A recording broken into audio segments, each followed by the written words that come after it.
சிவகங்கை அரசு மருத்துவமனையில் 8 மாதங்களாக எக்கோ பரிசோதனை நிலையம் பூட்டி கிடப்பதாக புகார் எழுந்துள்ளது. இது பற்றிய விவரங்களை செய்தியாளர் சுந்தர் வழங்கின கேட்கலாம்.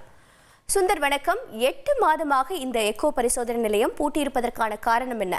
இதனால் அப்பகுதியில் இருக்கும் நோயாளிகளுக்கு என்னென்ன பாதிப்புகள் ஏற்பட்டிருக்கிறது? தற்போது என்ன நடவடிக்கை மேற்கொள்ளப்பட்டிருக்கிறது?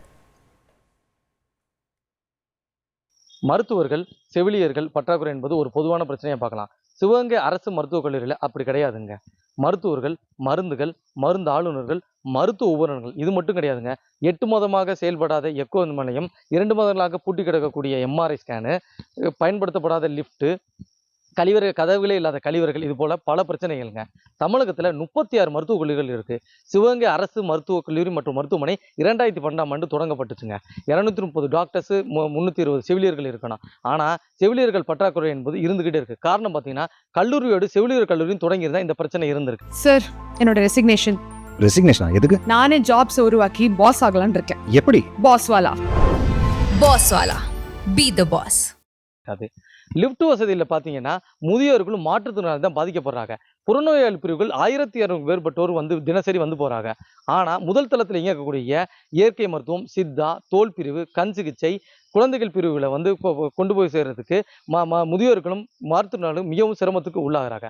மகப்பேறு பிரிவில் பார்த்தீங்கன்னா பின்புறத்தில் கழிவுநீர் தேக்கத்தால் சுகாதாரமற்ற முறையில் நோய் தொற்று அபாயமும் ஏற்பட்டிருக்குங்க.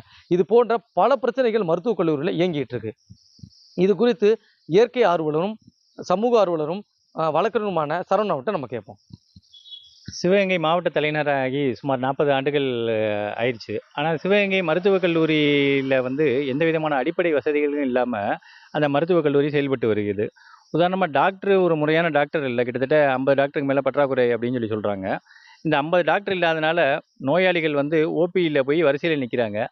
வரிசையில் பல மணி நேரம் காத்து கிடந்து அதுக்கு பிறகு ஃபார்மசிஸ்ட்டுக்கிட்ட அங்கே போகிறாங்க. அங்கேயும் பல மணி நேரம் காத்து கிடக்குறாங்க. அப்போ அந்த பணியிடங்கள்லாம் நிரப்பணும்.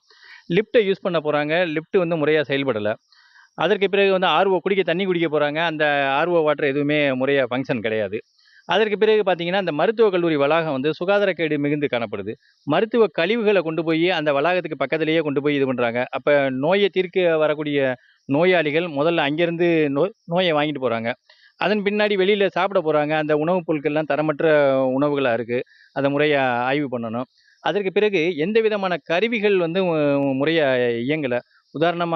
சாதாரணமாக மண்டையில் அடிபட்டால் கூட மதுரைக்கு செல் அப்படிங்கிற கதையாத்தான் இன்னும் ஒரு சாதாரண தலைக்காய சிகிச்சை பிரிவுக்கு மதுரைக்கு போகிறதும், ஆஞ்சியோகிராம் ஃபெசிலிட்டிஸ் எதுவும் கிடையாது. தென் மாவட்டங்களே சில இடங்களில் தான் இருக்குது. ஆனால் இதற்கு கண் மருத்துவ சிகிச்சை, இந்த கிளாக்கோமா பிரிவுகளும் முறையாக செயல்படலை.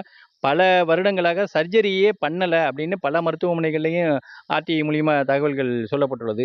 இதற்கு பின்னாடி ஆரம்பிக்கப்பட்ட பல்வேறு மருத்துவக் கல்லூரி நல்லபடியாக செயல்பட்டு வருது. தீயணைப்பு சாதனங்கள்லாம் பார்த்தீங்க அப்படின்னு சொன்னால் அந்த குழாயெல்லாம் 10 பேர் களவாண்டு போயிட்டாங்க போல்.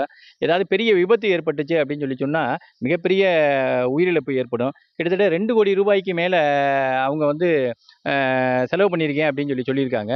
ஆனால் 2 கோடி ரூபாய்க்கு மேலே செலவு பண்ணதுக்கான உபகரணங்களோ வேறு எதுவுமே அங்கே இல்லை. இந்த மாதிரி அடிப்படை வசதிகள், அதே மாதிரி சிசிடிவி வசதிகள் முழுமையாக இல்லை. சமீபத்தில் ஒரு பயிற்சி மருத்துவரை சில பேர் தாக்கியிருக்காங்க சமூக விரோதிகள். சில 2 வீலர்லாம் இந்த தொடர்ச்சியாக திருடு போயிட்டு இருக்கு. இந்த மாதிரியான விஷயங்களை தடுத்து சிவகங்கை மக்களை காக்க அந்த அரசுக்கு கோரிக்கை வைக்கிறேன்.